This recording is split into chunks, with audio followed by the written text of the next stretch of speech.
هالجهازين ينافسوا بعض. افضل ما عند شركة هواوي الميت 40 برو ضد الجهاز الاخير اللي طلع من شركة سامسونج والاس 21 الترا، وباخذ الالترا لمعالج الاكسينوس من منطقتنا.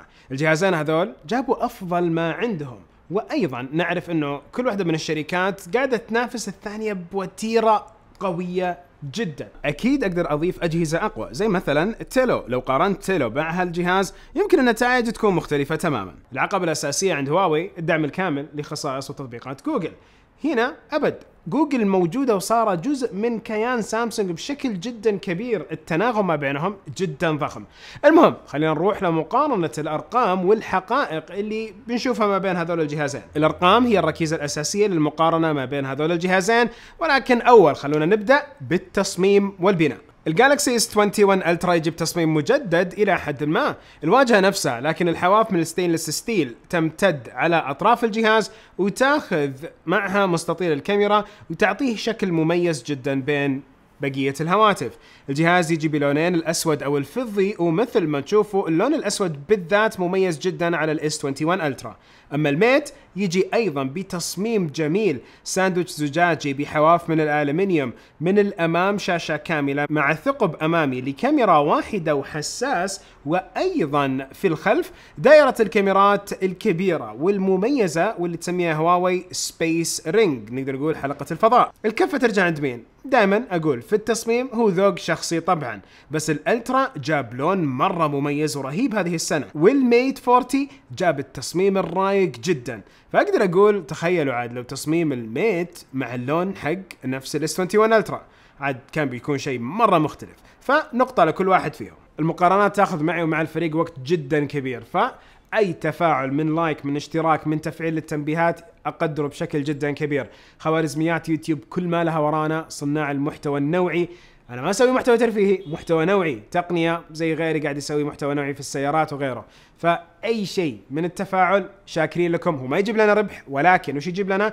تقدير منكم، وشكرا لكل تقدير اعطيتونا اياه. وانتقل للشاشات واقول ان الجالكسي يجيب شاشة الدايناميك اوميليد 2 اكس بمقاس 6.8 انش، هي تشكل 89% من الواجهة، وبدقة 3200 في 1440، كثافة 515 بكسل للإنش الواحد، وأكثر بكثير من الكثافة اللي تجي بالميت.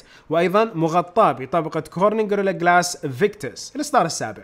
برضو تدعم تردد عرض 120 هرتز متكيف، وتردد لمس 240 هرتز، وأيضا تدعم ال HDR 10 بلس والسطوع إلى 1500 نتس.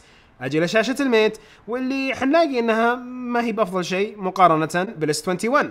فعندكم الحجم 6.7 انش من نوع الاولد، بس حجمها 94% من الواجهة، وهي بدقة 2772 في 1344.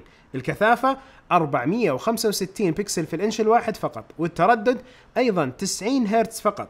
بتردد اللمس نفس الاس 21 240 هرتز، ولكن الدعم لل HDR 10 موجود بنوع الطبيعي وليس البلس. طبعا الشاشة حوافها مائلة ب 88 درجة وبشكل واضح جدا، وممكن يكون احيانا هذا الميلان مزعج مع الاستخدام لبعض المستخدمين.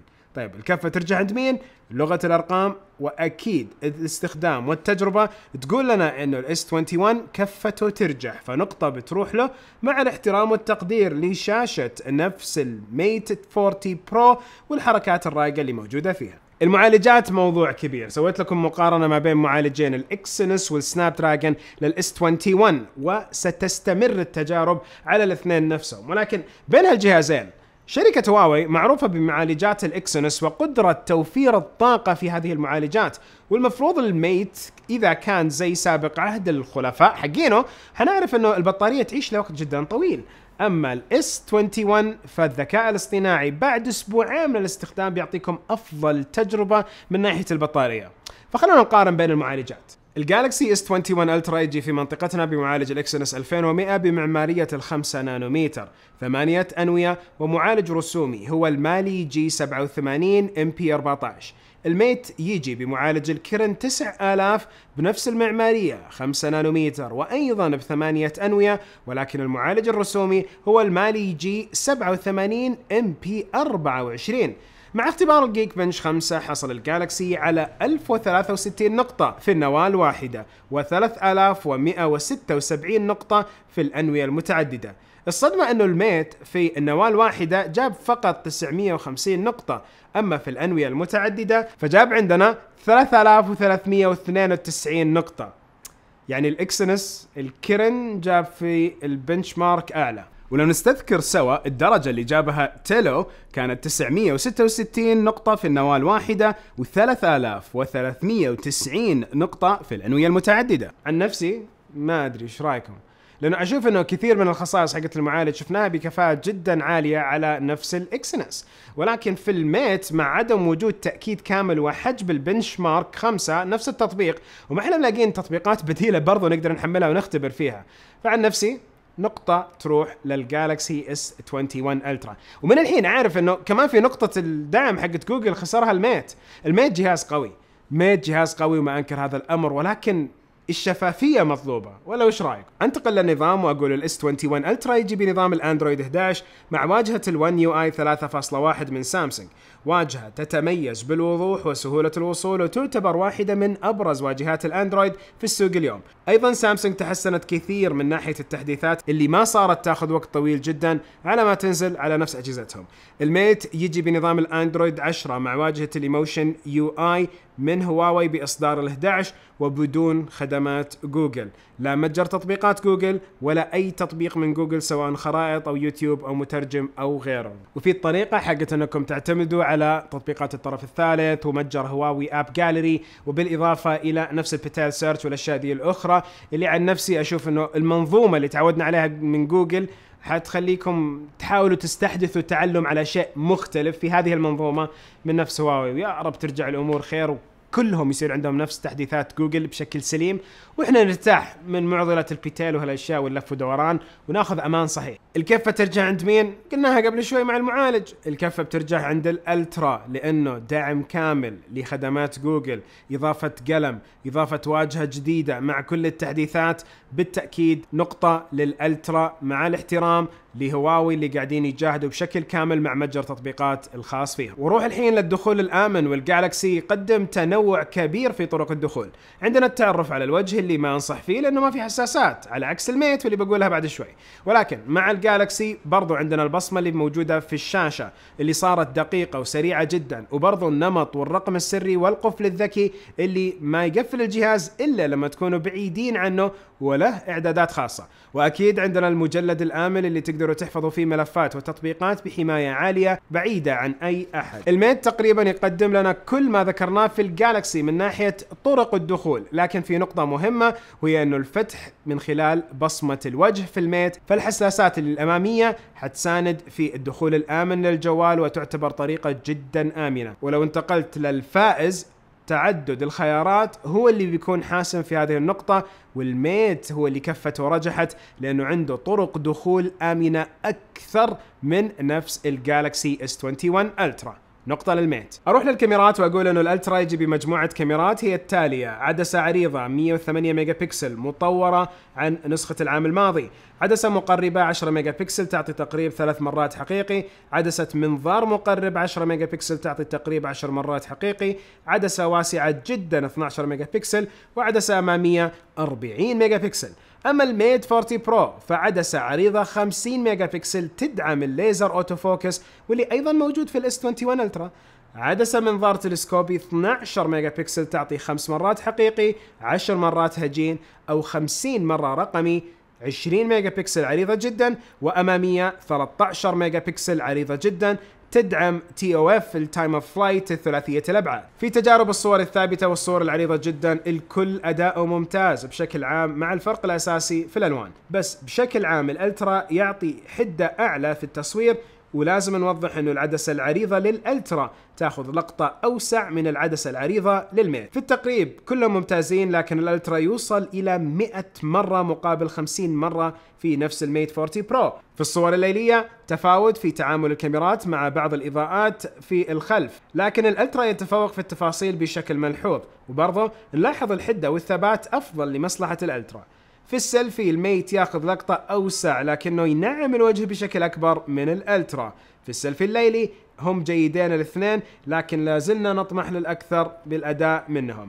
في فيديو ال 4K كلهم ممتازين، لكن في تفاوت في التفاصيل والثبات بينهم لما تغيروا بين عدد الإطارات سواء 30 أو 60 إطار. وأذكر أيضا أنه الألترا يصور 8K، لكن تحتاجوا لترايبود لأنه الثبات هنا بيكون عندكم مشكلة، فالترايبود بيعطيكم 8K ممتاز جدا. وعموما الهاتفين ممتازين، ولكن بشكل عام الكفة تميل للألترا. فالمفروض أنه الألترا ينافس الميت 40 برو بلس اللي أعلى من هذا من ناحية الكاميرات، ولكن بما أنه مقارنة ما بين هذول لازم أوضح كل الاثنين بيعطيكم صور خرافية. احنا قاعدين ندقق بزيادة، فهنا الصور بتكون مرة ممتازة، وحتى الفيديوهات، وكل واحد من صناع الأجهزة قاعد يبدع بالخصائص الإضافية اللي يعطيكم إياها. نعرف إنه الميت مع التصوير السينمائي فيه أوضاع احترافية وألوان وأنماط تلوين حلوة، وهنا عندنا أيضا إمكانيات للميكروفون الخارجي ونمط الإخراج وغيرها من الخصائص. فهذول الاثنين هم أكثر جهازين قاعدين يعطوا أقوى ما عند الكاميرات من تخصيص على نظام جوال ذكي الأندرويد. ولو شفنا قدرات اللي موجودة على الآيفون على سبيل المثال، ما في من نفس الكاميرا الكم الكبير في التخصيص اللي موجود في هذول الجهازين. فلا أبدا تفكروا أنه واحد من هالأجهزة بيعطيكم صور مو حلوة. انتقل الحين للبطارية، واللي هي في الألترا ما تغيرت من الجيل الماضي، ولكن حنتكلم على 5000 ملي أمبير، وهو طبعا رقم كبير جدا، ولكن السنة نتوقع أداء قوي بسبب تطور المعالج وانتقاله من معمارية 7 نانومتر لل 5 نانومتر. لكن سرعة الشحن السريع نزلت من 45 واط إلى ال 25 واط. أعطيت حجج وأعطيت أسباب في فيديو المراجعة التفصيلي لنفس ال S21 Ultra، وتلاقوها على القناة. وارجع لها الجهاز وأقول أن الشحن اللاسلكي والعكسي موجودين بنفس قدرات الجيل الماضي. الميت 40 برو يجي ببطارية 4400 ملي أمبير، يدعم الشحن السريع 66 واط، الشحن اللاسلكي 50 واط والعكسي 5 واط. فبينما الألترا جاب 5000 ملي أمبير كبطارية، الميت 40 برو جاب لنا قدرات شحن سريع أكثر. فنقدر نقول في توازي ما بين الكفتين. ولو شفنا أنه الثلاث أشياء أسرع من حجم البطارية، يمكن أنه الكفة ترجح عند الميت 40 بحكم انهم قاعدين يعطونا سرعات افضل واعلى، رغم انه بطاريه 4400 ملي امبير. واصلا اداره البطاريه شفناها كيف مع الميت 40 برو جدا ممتازه، فنقطه للميت. انتقل للاتصال والتخزين، وكل الجهازين يدعمون الجيل الخامس وبشكل ممتاز جدا، كلهم يدعمون البلوتوث 5.2. الميت يدعم الواي فاي 6 بلس اللي يعطي سرعة أعلى بشكل بسيط من الواي فاي 6 العادي. ومع الواي فاي 6 اي 6 بلس لازم يكون عندكم راوتر واي فاي 6 ولا ما حتستفيدوا من كل هذول. ففعليا إذا أنتم ما عندكم واي فاي 6 اسحبوا على كل شيء أنا قلته. أرجع وأكمل وأقول إنه كلهم يدعموا الشريحتين، وكل الجهازين يدعمون الشريحة المدمجة واتصال الواي فاي والفولتي، لكن لازم تتأكدوا من مقدم الخدمة اللي موجود عندكم إذا هالخدمات مدعومة أو لا. الألترا يجي بمساحة تخزينية 128 أو 256 أو 512 جيجا، وما يدعم كرت الذاكرة الخارجي. الميت يجي بال 256 جيجا ويدعم كرت الذاكرة الخارجي من نوع النانو إلى 256 جيجا بايت. الالترا يدعم الدكس اللاسلكي، واللي يعرض جهازك على الشاشة بأسلوب كأنه كمبيوتر لإتمام الأعمال بطريقة أسهل. نفس الميزة موجودة في الميت لكن مو لاسلكيا، يحتاج توصيل الميت سلكيا بالشاشة أو بالتلفزيون، وتقدروا تستخدموا الميت بأسلوب مشابه للكمبيوتر. ال S21 Ultra يدعم التوصيل مع أجهزة ويندوز لتصفح ملفاتكم ومتابعة التنبيهات. هالأمر أيضا موجود في الميت بشكل رايق، ولكن بأسلوب وبعالم الخاص بنفس هواوي وسامسونج. كل واحد قاعد يبدع من ناحية المنظومة، ولكن هواوي وفرت منظومتهم هنا. فإذا عندكم لابتوب من هواوي مع جوال من هواوي، الهواوي شير يشتغل زي العسل. لو تكلمنا على لابتوب من سامسونج ما موجود هنا، وعندكم جوال سامسونج، ما يمديكم تشاركوا مع اللابتوب لأنه مو موجود هنا، مو موجود. فبشكل عام الاثنين نفس الخصائص الإضافية اللي يعطوا لكم إياهم، فأقول نقطة لكل واحد فيهم. وش رأيكم؟ كمل. المزايا الإضافية، والجهازين يقدموا مقاومة ماء وغبار بمعيار الاي بي 68. الالترا يدعم القلم اللي ينباع منفصل ب $40 تقريبا، او يمديكم تشتروه مع غطاء للجهاز وتدفعوا $70. تقدروا تسووا ملاحظات وتحددوا بشكل ذكي وتكتبوا على الشاشة بهالقلم، وتقدروا تستخدموه في الترجمة الفورية لبعض النصوص والمقالات. ولكن حطوا ببالكم انه القلم ما حيسوي كل شيء يسويه النوت، برضو تستفيدوا منه لأن عندكم اسلوب الواكم على هالقلم. وغير كذا ما في مزايا متكاملة غير منظومة كل شركة وتناغم ما بين جوالهم وساعتهم الذكية والايباد والتابلت وغيرها من الاشياء. ليش قلت ايباد؟ ما هو بسواليف عن ابل. المهم انه هنا عندنا مع الميديا باد، هنا عندنا مع نفس السامسونج تاب، فكل واحد قاعد يعطي العالم الخاص فيه، نقطة لكل واحد فيهم. نفس العصبية في خاطري يوم قارنت ما بين الايفون 12 برو ماكس والاس 21 الترا، غاليين، اسعار غاليه جدا. فاحنا نتكلم على اجهزه فوق ال 5000 اول ما تشتروها. الميت وخلال 6 اشهر من شرائه الحين ب 3600، نزل السعر بشكل عجيب. فلو شفنا هذا ب 5200 الحين تقريبا على حسب السعر اللي تاخذوها، وكل ما زادت السعر زاد السعر، شايفين العصبيه كيف.